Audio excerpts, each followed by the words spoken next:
Users, programs, welcome to episode 3 of Journeyman Project, Pegasus Prime Remake. This episode's a bit of a schmozzle. I had my mic on mute when I was recording it, so I'm actually recording after the fact now and a couple of weeks after I did it, so I'll just do a running commentary of what I've edited here. So, stuck trying to figure out what I was supposed to do here from the previous episode. Wandering around the base here, trying to figure out what this claw did, couldn't get through the retinal scanner.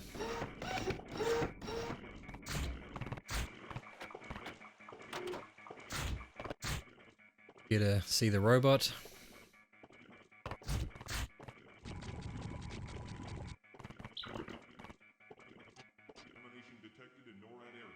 Up and decide to record.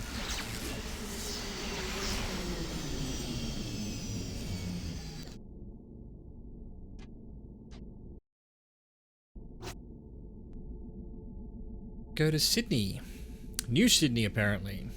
You are about to travel to the World Science Centre in New Sydney, Australia, in the year 2310. AI exposition. The big bang SEO is assassinated during his speech at a symposium on alien contact. Without his impassioned arguments for the benefits of shared culture with other races, the sentiment of the scientific community toward alien contacts swings to an isolationist attitude, drastically altering history. Yep. Off we go.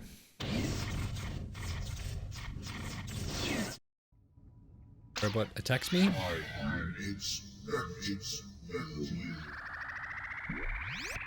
Forced into that dude. Really slowly away. Take your time, dude. Agent 5, you have just been shot in the dark, coated with unknown toxin. Your vital signs are beginning to fluctuate. I've got Your biosuit was able to filter out all but 7 micrograms of the toxin. system. Neurotoxin, and must be neutralized quickly, or you will perish. Struggle to find what I'm supposed to do with that.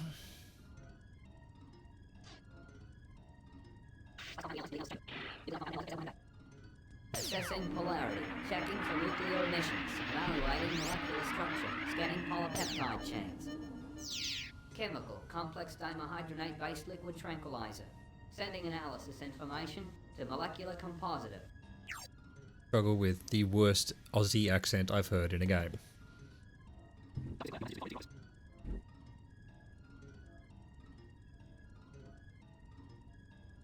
A canister. Clue that argon messes with morphing.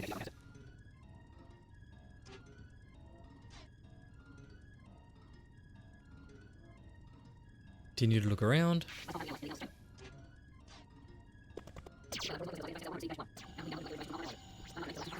And then there's a little mini game here.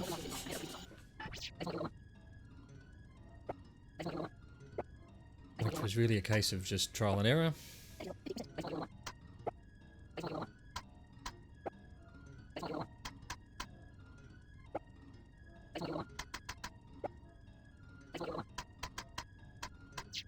Didn't quite get that the first time. There we go. It's not on a timer.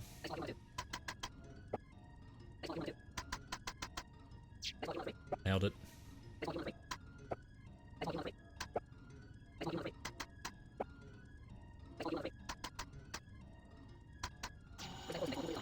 Nailed that one too.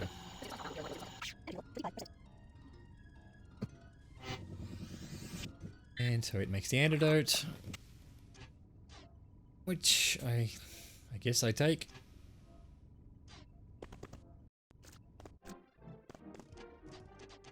And then I start wandering the halls, trying to figure out where to go.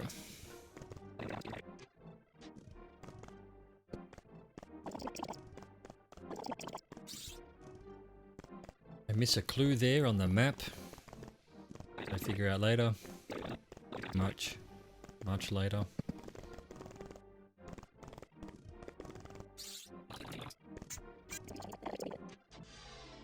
And I finally get to use my crowbar.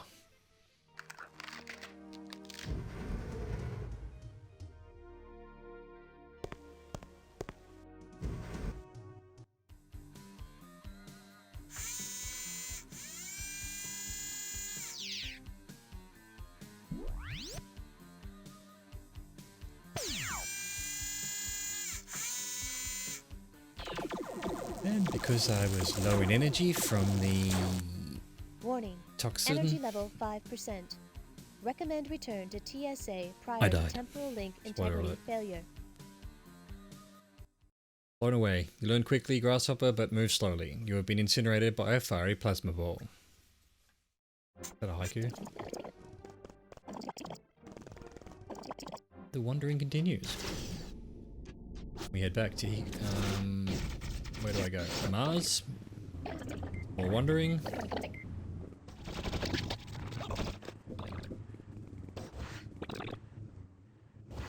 Nothing to be done there. This again. Get another power crowbar, I think, or maybe I still had it, not sure.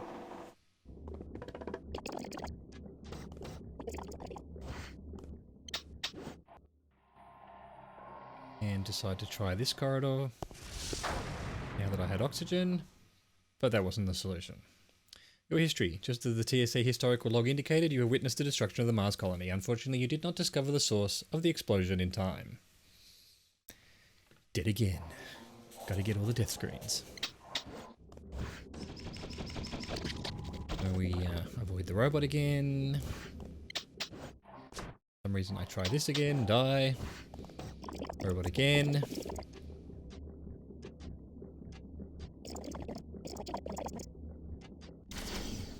And decide I need to head back to here. To NORAD. And I think I dispensed myself some argon and some nitrogen. Figuring that'll be useful later. And then we go wandering again, even though we don't have anything particularly new. This is the case with adventure games. Sometimes you can spend a whole hour and not achieve shit.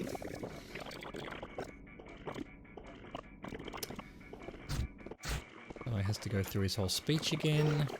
We have to avoid all of the torpedoes again. Although, spoiler alert, I think I failed miserably to avoid the torpedoes again. And have to do it all again. Boom. Take 74. This time with gusto.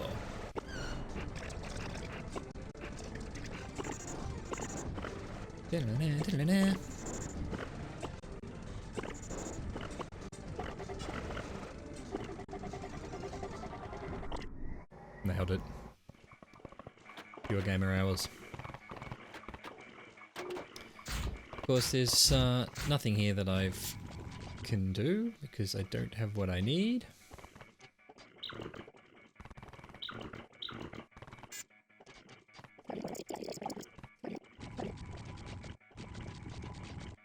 Takes me forever to realize that I'm just not in the right spot. But I'm going to check everything anyway.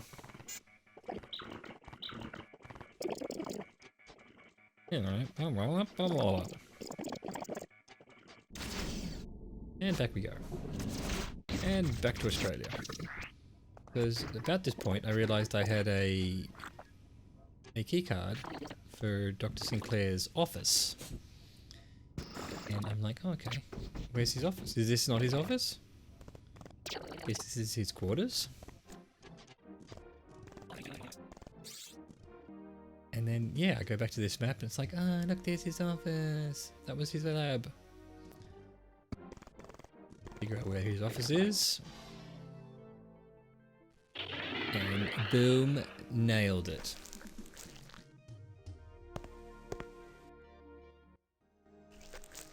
So now we search his office.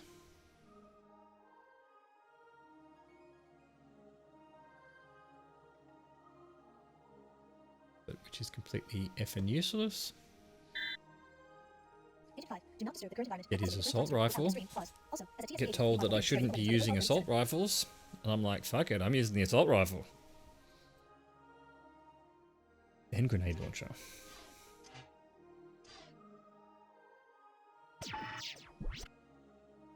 get to hear about all his research. It's given that all its behavior manner is consistent with their atomic properties. For example, it is consistent for manganese to bond with barium cobalt in a very particular way under certain conditions. In a sense, these universal instruction sets are similar to the DNA which regulates the behavior of all cells in biological organisms. This being the case, it's conceivable that any non-organic matter can be programmed to respond at the molecular level to a set of predetermined instructions and instruction codes.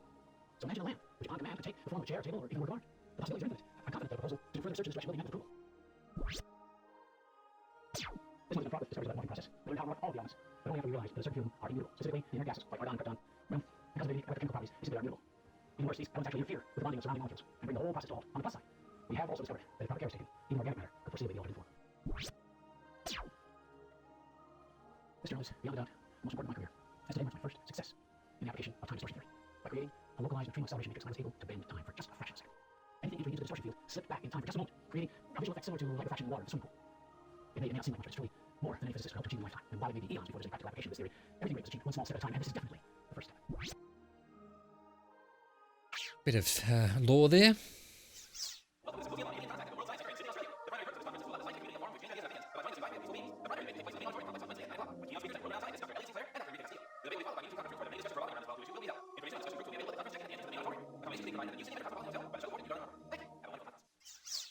Yeah, and that's at 300 times. Oh, I can't pick up the watermelon. We're in the office of Dr. Elliot Sinclair in Research Wing S4 of the World Science Center. More bad acting. Hello, Elliot, this is Dr. White again. I still haven't received results from those morphine tests that I needed the other day. I know you're as excited about this breakthrough as I am, but if you expect to get any credit in your upcoming science journal, I'll need to see some practical work from you very soon. Give me a call. Hello, Elliot, this is Dr. Biotech. I'm calling you to check up on our test after the new intensity equalizer that I prescribed. I'm afraid that the stress you're under may be a bit much, even for this increased dosage. But still take only 2 a day, even if you are experiencing the anxiety attacks or having mood swings like I had last week. But I'm sure you'll be just fine. Craziness.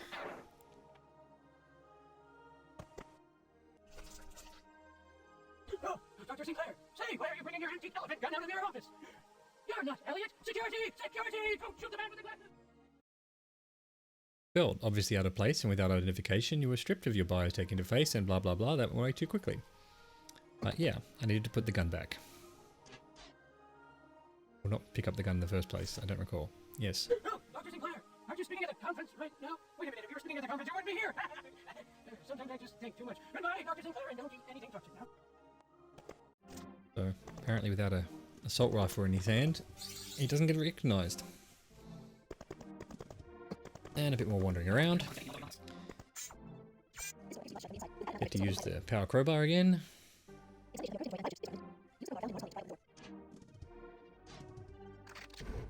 But this time, because I'm full energy, I survive.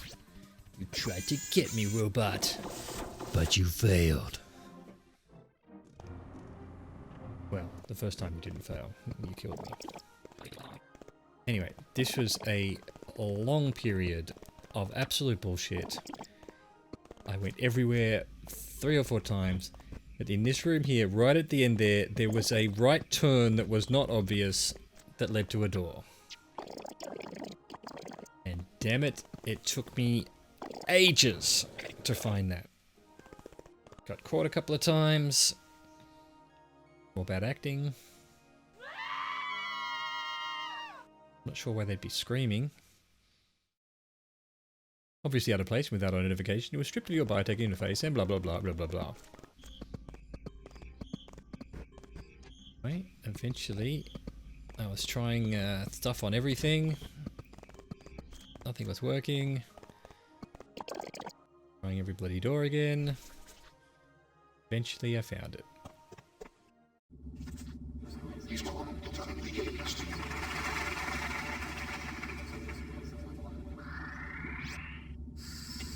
You can't stop me, robot. I have argon.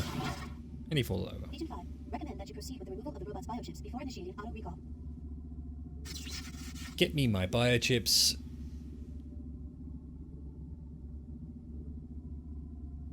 Memory one. And a retinal biochip, which I'm gonna need. And a stun gun. And that was not much progress for an hour of work.